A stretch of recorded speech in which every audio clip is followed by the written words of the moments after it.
महर्षि, विराट कोहली और अनुष्का आए थे। विराज बैठ प्रसन्न हो? जी अभी ठीक। हाँ, नहीं ठीक ही रहना चाहिए। हम आपको अपने प्रभु का विधान बताते हैं थोड़ा सा। जब प्रभु किसी पर कृपा करते हैं, ये वैभव मिलना कृपा नहीं है, ये पुण्य है। पुण्य से एक घोर पापी को भी बहुत देखो, पाप करके भी उनका कोई पुण्य है जिससे वो सुकृत पूर्व के सुकृतवश चल रहे हैं, नया पाप है।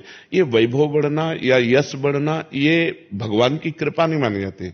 भगवान की कृपा मानी जाती है अंदर का चिंतन बदलना, जिससे आपके अनंत जन्मों के संस्कार भस्म होकर और अगला जो है वो बड़ा उत्तम होगा। अंदर के चिंतन से होता है, बाहर से कुछ नहीं होता। मात्र अंदर का चिंतन। अच्छा, अंदर का चिंतन हम लोगों का स्वभाव बन गया बहिर्मुखी। बहिर्मुखी मतलब बाहर, बाहर यश कीर्ति लाभ विजय, इससे हमको सुख मिलता है। अंदर से कोई मतलब नहीं रखता कोई विरला ही अंदर से। अब क्या होता है, भगवान जब कृपा करते हैं तो संत समागम देते हैं, फिर दूसरी जब कृपा होती तो विपरीतता देते हैं, और फिर अंदर से एक रास्ता देते हैं। ये मेरा रास्ता है, ये परम शांति का रास्ता है, ये शांति का रास्ता नहीं। भगवान वो रास्ता देते और जीव को अपने पास बुला लेते हैं। बिना प्रतिकूलता के संसार का राग नष्ट नहीं होता। किसी को भी वैराग्य होता है तो संसार की प्रतिकूलता देखकर वैराग्य होता है। सब कुछ हमारे अनुकूल है तो हम आनंदित होकर उसका भोग करते हैं। जब हमारे ऊपर प्रतिकूलता आती है तब ठेस पहुंचती है कि इतना झूठा संसार, तो अंदर से भगवान रास्ता देते हैं। ये सही है।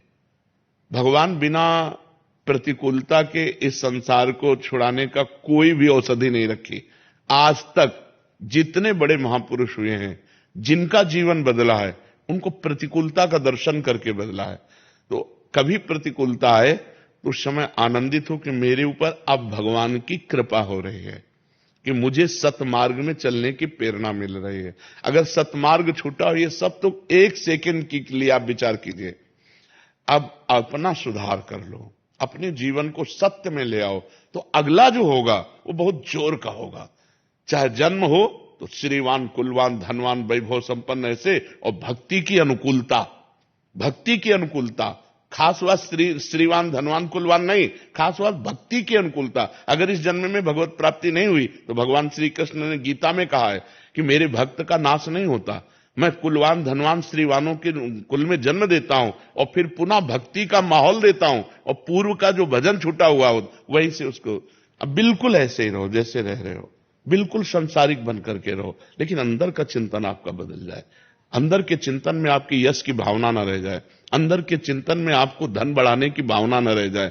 अंदर का चिंतन हो जाए, प्रभु बहुत जन्म व्यतीत हो गए, अब एक बार आपसे मिलना चाहती हूं, एक बार आपसे मिलना चाहते हैं प्रभु, मुझे आप चाहिए, अब संसार नहीं।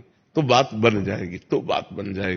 तो इसलिए आनंद पूर्वक भगवान का नाम जप करो, बिल्कुल चिंता मत करो।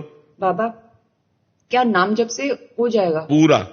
ये हम अपने जीवन का अनुभव बताते हैं। सांख्य योग और अष्टांग योग और कर्म योग और भक्ति योग, चारों योगों में प्रवेश रहा है। पहले हम सन्यासी रहे हैं 20 वर्ष सन्यासी रहे काशी विश्वनाथ जी। तो हम सांख्य योग, अष्टांग योग, जो अष्टांग योग है ना, अष्टांग योग कर्म योग, इन तीनों को अच्छी प्रकार जान करके और फिर भक्ति योग में आए हैं। स्वयं भगवान शंकर से बढ़कर कोई ज्ञानी तो नहीं ना, सनकादि से बढ़कर कोई ज्ञानी नहीं। वो हरिशरणम सनकादि हर समय जपते रहते हैं। भगवान शिव राम राम राम राम राम राम जपते रहते हैं। हम वृंदावनवासी प्रिया प्रीतम के उपासी, तो जो राम में राह है वही राह है, जो धा है ये रस देने वाली वस्तु है। तो हम राधा राधा राधा राधा, मतलब आप ये समझो कि हमारी इतनी तार्किक बुद्धि नहीं, हमारी श्रद्धालु बुद्धि नहीं रही। सन्यासी की जो बुद्धि होती है वो तर्क प्रधान होती, कसौटी पर कसने पर। तो हम केवल भावुकता में राधा राधा का प्रचार नहीं कह रहे कि हमने सुना और ऐसे ग्रंथों में पढ़ा, ऐसे कह रहे, स्वयं स्वाद लेके कह रहे और विश्वास के साथ कह रहे कि यदि आप राधा राधा जपते हो तो इसी जन्म में भगवत प्राप्ति हो जाएगी, इसी जन्म में। जैसे किसी से कहा जाए कि तुम सत्य बोलो, मंदिर में चढ़ के बोलो, तो हम मंदिर में नहीं, हम वृंदावन में बैठे हैं। करोड़ों मंदिर इसकी समानता नहीं कर सकते, भगवान का परम धाम है। अगर राधा राधा नाम चल रहा है तो इसी जन्म में भगवत प्राप्ति हो जाएगी। हमारी आखिरी श्वास यदि राधा, तो मुझे श्री जी की प्राप्ति, भगवान की प्राप्ति हो जाएगी। इसमें कोई संशय नहीं और किसी साधनों की कोई आवश्यकता नहीं। आप केवल अंदर ही अंदर चलाइए और लिखिए। देखो, हम जो कह रहे हैं उसको समझो।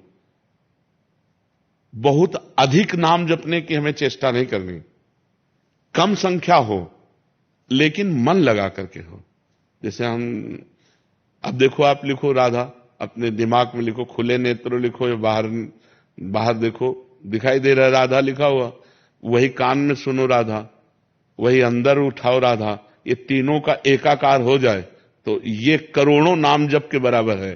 देखो, जैसे हम बोला राधा, ऐसे हम 1000 राधा नाम बोले तो हम बोला राधा, ये उपांशु है, इसे उपांशु कहते हैं।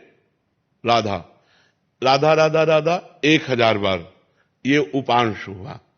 अब ये ऐसे उपांशु हम 10,000 बार जप करें, अंदर देखते हुए बोले राधा, उपांशु 10,000 बार नाम जप करने का फल एक बार मानसिक में है। इतना बड़ा फल है ये। ऐसे राधा राधा राधा चल रहा है, नेत्रों से हम उसे देख रहे हैं, कानों से उसे सुन रहे हैं। आप देखना कि अगर मन भगेगा तो आप लिख नहीं पाओगे राधा नाम, अगर लिख रहे हो तो मन भगेगा नहीं। तो चाहे 10 बार लिखो, 100 बार लिखो, लेकिन एक अभ्यास बनाओ ऐसा कि कुछ समय शांति से स्नान आदि करके बैठ गए और राधा राधा लिख रहे हैं, उसी का चिंतन कर रहे हैं। इसे अपना जीवन बना लो, फिर आप परिणाम में खुद देख लेना। कोई घाटे का सौदा तो है नहीं, ठीक है। ये सखी को दे दे, ठाकुर शिव जी की है।